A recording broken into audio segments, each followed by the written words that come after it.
So a major theme for me this past week has been the idea of self-doubt, and specifically imposter syndrome. So I thought I'd share some useful strategies I personally use for managing that voice of self-doubt. Number one is remembering that comparison is the thief of joy. It's unreasonable to expect yourself to be spectacular at something you just started, or even to be on the same level as people who've been doing it for much longer than you have.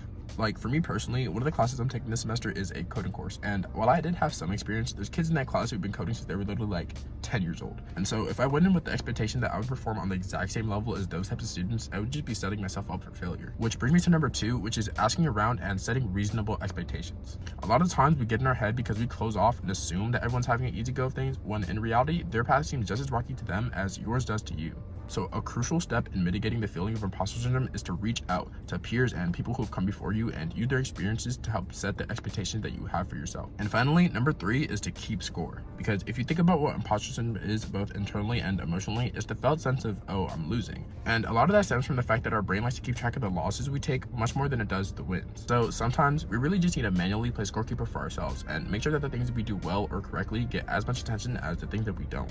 So like explicitly writing down something like, oh, I understood what they were saying in lecture today, or I got through this code in like 30 minutes instead of 2 hours, can do wonders for updating that internal score to more closely reflect reality. And so as always, if you found any of these helpful, consider hitting the follow button. Let me know if you have any questions, and thanks for watching.